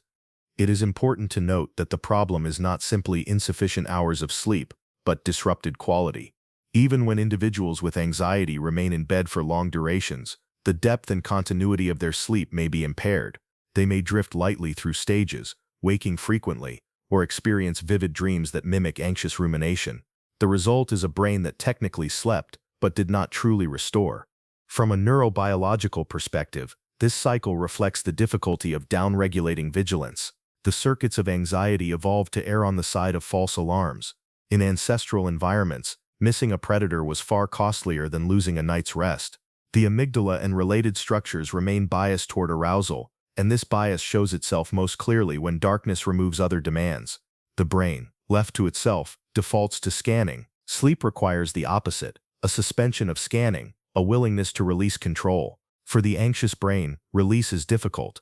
There are strategies that can ease this transition, though none are instant solutions. Practices that reduce sympathetic activation, such as deliberate slow breathing, gentle stretching, or progressive relaxation, signal safety to the hypothalamus and brainstem. Over time, these cues help the body shift toward parasympathetic dominance. Attention practices, such as focusing on breath or sound, provide anchors that disrupt rumination. They do not eliminate anxious thought but reduce its grip, allowing sleep pressure to build more naturally. Yet it is also essential to recognize limits. Even with careful practice, anxiety may still intrude. The goal is not to force sleep, but to create conditions in which sleep is more likely. Paradoxically, struggling to fall asleep often increases arousal, as effort itself becomes a form of vigilance. A gentler stance, Accepting wakefulness, while offering the body conditions for rest, can reduce this secondary layer of anxiety. The relationship between anxiety and sleep highlights the broader theme of proportion. Just as anxiety becomes maladaptive when it persists beyond context, vigilance at night becomes maladaptive when it overrides the need for rest. The circuits that protect in one domain harm in another. Recognizing this duality fosters compassion. The anxious brain is not broken but overly protective, unable to release its grip when release is needed. Reflecting more deeply, one might view the night as a mirror. In darkness and silence, without tasks or distractions, the mind faces itself. Anxieties rise not because the night creates them, but because it removes the noise that keeps them hidden. Sleep is a form of surrender, and surrender requires trust. Anxiety is mistrust at its core, mistrust of the body, of safety, of the future. To fall asleep is to believe, at least for a few hours, that one is safe enough to let go. For the anxious, that belief does not come easily. This tension is not without hope. The brain is plastic, and patterns can change. Gradual improvements in sleep can ease anxiety. Just as gradual reductions in anxiety can improve sleep, the cycle can spiral downward, but it can also spiral upward, with each small gain supporting the other. The key is persistence and patience, recognizing that recalibrating such intertwined systems takes time. In closing this section, consider the rhythm of the day as a whole. Anxiety is not confined to daylight nor sleep confined to night. They are phases of the same cycle, each shaping the other. To understand anxiety fully, one must understand how it plays out across 24 hours, how vigilance and rest balance or imbalance. Sleep is not a separate chapter but part of the same story. Anxiety that does not yield to night is anxiety untempered, but even untempered systems can learn new rhythms. The nervous system has not lost the capacity to rest, it has only forgotten, and memory can be restored. Anxiety does not exist in isolation. It unfolds within a landscape of possible interventions, each designed to engage the circuits we have been exploring. Some interventions arise from pharmacology, altering chemical balance. Others come from cognitive and behavioral practices, reshaping interpretation and behavior. Still others belong to the emerging field of neurotechnology, which aims to modulate circuits directly. Together, these strategies illustrate how anxiety can be approached from multiple levels of the nervous system, from molecules to meaning. Pharmacological approaches are perhaps the most familiar. Medications that increase the availability of serotonin, often called selective serotonin reuptake inhibitors, are widely used. Their exact mechanism in anxiety remains complex, but research suggests that serotonin helps regulate circuits of stress and coping. It appears to dampen overactive amygdala responses and increase the prefrontal cortex's capacity for regulation. The result is not elimination of anxiety but a raising of the threshold at which alarm circuits fire. Norepinephrine reuptake inhibitors, which alter another transmitter linked to arousal, can have similar effects, adjusting the balance of vigilance and calm. Benzodiazepines act differently, enhancing inhibitory neurotransmission through receptors that release the chemical GABA. This is akin to turning down the volume on overall neural activity, rapidly reducing arousal, yet they carry risks, including tolerance and dependence, which limit their long-term use. These medications reveal an important principle. Altering chemistry alters experience, but the changes are general, not specific. They soothe broad networks rather than recalibrating precise associations. This is why they are often combined with cognitive and behavioral therapies, which address the patterns of thought and action that maintain anxiety. Among these therapies, cognitive behavioral therapy has perhaps the strongest evidence base.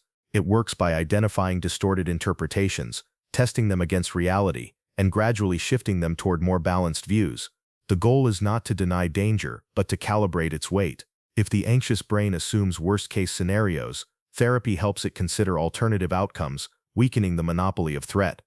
Exposure therapy is another key element. By deliberately and gradually facing feared situations, individuals give the nervous system the chance to learn safety. Each exposure creates opportunities for extinction learning, in which the prefrontal cortex strengthens its inhibitory influence over the amygdala. Avoidance is replaced with approach, and the brain updates its predictions. This process is rarely comfortable, as it requires tolerating arousal without retreat. Yet over time it recalibrates circuits more directly than abstract reasoning alone. Beyond traditional cognitive behavioral strategies, acceptance-based approaches have gained traction. These emphasize not fighting anxiety, but allowing it space, reducing the secondary struggle that so often magnifies distress. The logic is grounded in interoception. Bodily sensations are not inherently dangerous, but anxiety about those sensations makes them so. By cultivating acceptance, individuals weaken the loop of fear about fear. Practices such as mindfulness meditation fall within this category, training attention to observe sensations and thoughts without immediate judgment. Neuroimaging shows that mindfulness reduces activation in the insula and increases prefrontal engagement, supporting its role in modulating interoceptive processing. Emerging neurotechnologies extend these approaches by targeting circuits directly. Transcranial magnetic stimulation, which uses magnetic fields to influence cortical activity, has shown promise in reducing anxiety symptoms by enhancing prefrontal regulation. Deep brain stimulation, though more invasive, has been explored in severe cases, modulating networks that include the amygdala and cingulate cortex. These interventions highlight the possibility of precise modulation, though they remain experimental for most forms of anxiety. Their existence underscores a growing recognition that anxiety is not only a psychological phenomenon, but also a circuit-level state that can be directly engaged. Another frontier lies in biofeedback and neurofeedback. These techniques provide individuals with real-time information about physiological signals, such as heart rate variability or brainwave patterns. By learning to alter these signals, individuals train regulatory capacity. For example, increasing variability in heart rhythms reflects stronger parasympathetic tone, which corresponds to a calmer state. Practicing this with feedback helps individuals generalize the skill to everyday life. Here too, the principle is not suppression of anxiety, but recalibration of balance. While each of these strategies has strengths and limitations, together they reveal an important theme. Anxiety is multifaceted, and so are its interventions. Some act quickly but temporarily, others slowly but durably. Some alter chemistry, others alter circuits, still others alter meaning. The diversity reflects the complexity of the condition. No single lever suffices because anxiety is not a single mechanism but a network. Addressing it requires a layered approach where body, brain, and narrative are all engaged. From a reflective perspective, these interventions also highlight human ingenuity. Anxiety is ancient, rooted in circuits that long predate modern life. Yet humans have developed ways to observe, understand, and influence it. We have learned to harness molecules, to reshape thought, to practice acceptance, to build technologies that touch the brain itself. These efforts reveal not only the challenges of anxiety, but also the capacity of humans to respond creatively to their own biology. It is crucial, however, to acknowledge boundaries. None of these approaches can eliminate anxiety entirely, nor should they. Anxiety in its adaptive form is essential, guiding attention and preparing action. The goal is not eradication but balance, reducing unnecessary activation while preserving useful vigilance. Interventions are therefore best understood not as cures but as recalibrations, restoring proportion where bias has taken hold. Ultimately, the choice of strategy depends on context, severity of symptoms, individual preference, available resources. For some, pharmacology provides needed stability. For others, therapy provides deeper recalibration. For still others, practices of breath and mindfulness provide sufficient tools. The multiplicity of options reflects the multiplicity of human experience. Anxiety is universal, but its expression is personal, and so too must be its management. In contemplating these approaches, one is reminded of the nervous system's plasticity. Circuits that have become stuck in patterns of alarm are not fixed forever. With support, they can learn again, whether through chemical adjustment, experiential training, or deliberate practice. The brain that once overpredicted danger can, over time, learn to see more clearly. This is the quiet promise behind every intervention. Not instant transformation, but gradual recalibration, grounded in the biology of change itself. Having explored interventions, we now prepare to move toward conclusion. The final section will draw together the threads of vigilance, circuitry, perception, and meaning, offering a wider view of anxiety as both burden and teacher, both disruption and signal. Anxiety, seen from the perspective of neuroscience, emerges not from a single place, but from a network of interactions. The amygdala tags stimuli with salience. The insula translates bodily changes into feelings. The anterior cingulate monitors uncertainty. The prefrontal cortex weighs context and control. The thalamus filters what is perceived. The hypothalamus and brainstem mobilize physiology, and the cycle loops endlessly through body and brain. Each component contributes something necessary, yet together they can conspire to produce states that are disproportionate to reality. The question then becomes not only how anxiety arises, but how it fits into the story of human life, why it persists, and what can be learned from its patterns. One way to approach this is to recognize that anxiety is an ancient inheritance. The circuits that generate it are not flaws but features, honed by evolution to protect fragile organisms from threats. In environments filled with predators, disease, and uncertainty, overestimating danger was safer than underestimating it. The cost of a false alarm was small compared to the cost of missing real danger. This asymmetry explains why anxiety is biased toward vigilance. The anxious mind is not broken, it is tuned according to rules that once maximized survival. Yet in modern environments where threats are often abstract or long-term rather than immediate, these same circuits overshoot. The amygdala cannot distinguish between a predator's rustle in the grass and an ambiguous message on a glowing screen. The insula cannot distinguish between a racing heart from exertion and a racing heart from panic. The prefrontal cortex cannot always override the flood of signals, especially when fatigued or deprived of sleep. The system, once finely calibrated to ancestral dangers, misfires in contexts it was never designed to handle. From this perspective, anxiety can be seen as a mismatch between ancient biology and modern circumstance. The brain responds to exams, deadlines, or social judgments as if they were lions in the savannah. The alarm is real, but the context has changed. Understanding this mismatch softens judgment. It suggests that anxiety is not evidence of weakness, but of being human, carrying forward neural architecture that does not always fit the present. At the same time, anxiety reveals what matters to us. The body does not mobilize for trivialities, it mobilizes for what it perceives as significant. If one feels anxious about relationships, it signals that connection is valued. If one feels anxious about performance, it signals that achievement matters. Anxiety exaggerates, but its exaggeration points towards sources of meaning. Seen in this way, it is not only a burden, but also a compass, however distorted. Reflection on anxiety also highlights the tension between control and surrender. Much of anxiety arises from attempts to predict and manage the future, yet the future is inherently uncertain. The anterior cingulate keeps searching, the prefrontal cortex keeps planning, the insula keeps broadcasting unease. The system refuses to release its grip, but sleep, rest, and peace require letting go, however briefly, of control. Anxiety thus embodies the central paradox of human existence, the desire for certainty in a world that offers none. Scientific understanding provides tools for recalibration, but it also reveals limits. Interventions can reduce hyperactivity in circuits, strengthen regulation, reshape interpretation, and retrain associations. Yet no approach can erase uncertainty itself. Anxiety can be managed, softened, reframed, but it cannot be abolished without cost. To eliminate it entirely would be to eliminate vigilance, to silence the system that warns us of real dangers. The goal is balance, not absence. Consider again the daily cycle. Anxiety often surges during the day when demands and possibilities multiply. At night, it interferes with rest, refusing to yield, but within the same cycle lies the possibility of renewal. Small shifts in breathing, in interpretation, in behavior can accumulate. Over time, they change the proportion of vigilance and calm. This gradual recalibration is less dramatic than eradication, but more sustainable. It works with the brain's architecture rather than against it. From a broader view, anxiety can also foster growth. Many report that grappling with it leads to deeper self-understanding, greater empathy, and stronger resilience. The very circuits that magnify danger also magnify sensitivity, awareness, and care. Anxiety sharpens attention, deepens reflection, and sometimes drives creativity.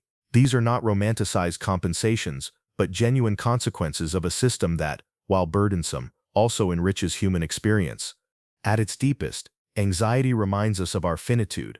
To be anxious is to sense that life is fragile, that outcomes matter, that time is uncertain. This awareness, while uncomfortable, is also the ground of meaning. Without it, choices would carry no weight, relationships no urgency, futures no significance. Anxiety and meaning are intertwined. The same circuits that flood us with unease are those that make us care. This recognition does not reduce the suffering anxiety can cause, nor deny the need for support and intervention, but it places that suffering within a larger arc. Anxiety is part of the price of consciousness, of awareness that stretches beyond the present. To learn to live with it, not in constant struggle, but in uneasy partnership, is one of the central tasks of being human. Neuroscience offers maps of the circuits. Psychology offers strategies of recalibration. Culture offers narratives of meaning. Each contributes to the task, but none replace the lived experience of individuals navigating their own patterns of vigilance and rest, of fear and surrender. Each person's anxiety is shaped by the same circuits, yet colored by personal history, environment, and value. This is why no single account, however detailed, can capture it fully. In drawing together the threads, one might say that anxiety is both a protector and a disturber. It guards us from danger, but it also narrows life when it grows excessive. It warns us, but it also deceives us. It prepares us, but it also exhausts us. To live with anxiety is to live with a companion that is sometimes ally, sometimes adversary, and often both at once. The task is not to banish it, but to negotiate with it, to learn its patterns, to find proportion. The science tells us that circuits can change, that patterns of activation are not fixed. The reflection tells us that anxiety, while painful, is also meaningful. Together they suggest a path of patience, compassion, and practice. The anxious brain is not doomed to perpetual alarm, nor destined for complete silence. It is capable of recalibration, of moving toward balance, and in that movement lies both relief and growth. As the lecture draws toward its close, the themes converge: vigilance and rest, circuitry and meaning, alarm and surrender. Anxiety is not only something to endure, but something to understand, not only something to soften, but something to learn from. It reveals the delicate interplay of body and mind, of evolution and environment, of biology and story. To listen to anxiety is to listen to the nervous system itself, and to respond wisely is to live in deeper alignment with the rhythms of being human.